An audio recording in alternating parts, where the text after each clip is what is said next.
আসসালামু আলাইকুম, welcome to life with me. আবারও একটা ছোট্ট ভ্লগ নিয়ে হাজির হয়ে গেছি আপনাদের সামনে। আর আজকের এই ভিডিও শুরুতেই আপনাদের সবাইকে জানাচ্ছি রমজানের অনেক অনেক শুভেচ্ছা। রমজানের আগে প্রায় সবার বাসায় দেখা যায় রমজানের জন্য কিছু টুকটাক প্রিপারেশন শুরু হয়ে যায়। আর বাচ্চাদের স্কুল খোলা থাকার জন্য এতদিন আমি তেমন কিছুই করতে পারিনি। আর লাস্ট মোমেন্টে এসে আমি টুকটাক কিছু স্ন্যাক্স ফ্রোজেন করে রাখছি। আর এখানে আমি তৈরি করে নিয়েছি চিকেন কাবাব। চিকেন কাবাবগুলোকে হালকাভাবে ফ্রাই করে জিপলক ব্যাগে করে ডিপে রেখে দিলে প্রায় অনেক দিনই এগুলো ভালো থাকে। আর এতে দেখা যায় রোজার মাসে আমাদের ঝামেলা কিছুটা কমে যায়। তেহারি, বিরিয়ানি অথবা ফ্রাইড রাইসের সাথে এই চিকেন কাবাবগুলোকে একটু ডিপ ফ্রাই করে দিলেই দেখা যায় বাচ্চারাও অনেক খুশি হয়ে যায়। আর এদিকে বাচ্চারাও চলে এসেছে আমাকে হেল্প করার জন্য। সবাই মিলে হাতে হাতে কাজ করলেই আসলে রোজার এই আনন্দটা অনেক বেড়ে যায়।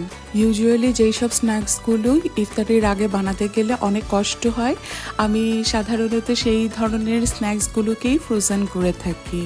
আমার বাচ্চারা দেখা গেছে পেঁয়াজ ও বেগুনি, আলুর চাপ এইসব তেমন একটা পছন্দ করেন না। তাই ইফতারের আগে যখন আমি মাঝে মাঝে স্ন্যাক্সগুলোকে ওদেরকে একটু ভেজে দিই, তখন ওরা অনেক খুশি হয়ে যায়। আর এই তো এখানে আমি কিছু চিকেন ললিপপও রেডি করে নিয়েছিলাম। রমাদানের আগের এই ছোট ছোট প্রিপারেশনগুলোই রমজানের আনন্দটাকে আরও দ্বিগুণ করে দেয়। রমজানের এই পবিত্র মাসে আল্লাহর কাছে আমাদের একটাই চাওয়া, আল্লাহ আমাদের 30টা রোজা রাখার তৌফিক দান করুন আর আমাদের সকল রোজা কবুল করে নিন, আমিন। শুধু রোজা না, বাচ্চাদের স্কুলের টিফিন এমনকি বিকেলের নাস্তার জন্য আপনারা এই ধরনের ফুড আইটেমগুলোকে এভাবে জিপলক করে ডিপের ভেতর রেখে দিলে প্রায় অনেক দিন ভালো থাকে। কাবাব আর চিকেন ললিপপের পাশাপাশি আমি কিছু মোমো রেডি করে নিয়েছিলাম, কারণ বাচ্চারা আমার মোমো খেতে আসলে খুবই ভালোবাসে। আর এভাবে আমি মোমোটাকে প্রিপেয়ার করি, আর এর উপরে যদি একটু চিজ দিয়ে দেওয়া হয় এর স্বাদটা দেখা গেছে আরও অনেক বেড়ে যায়। যারা যারা ইফতারে ভাজা পোড়া অ্যাভয়েড করতে চান তারা মোমো স্টিম করে নিয়ে খেতে পারেন, এটা অনেক হেলদি।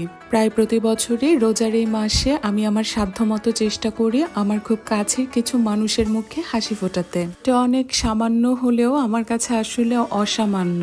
আর আমি সবকিছু নিজের হাতে রেডি করে করে তারপর আমি সবাইকে দেই বলে আমার কাছে ব্যাপারটা অন্যরকম একটা ভালো লাগা কাজ করে। প্রতি বছরে দেখা গেছে ব্যাগের সংখ্যা একটু একটু করে বাড়ছে।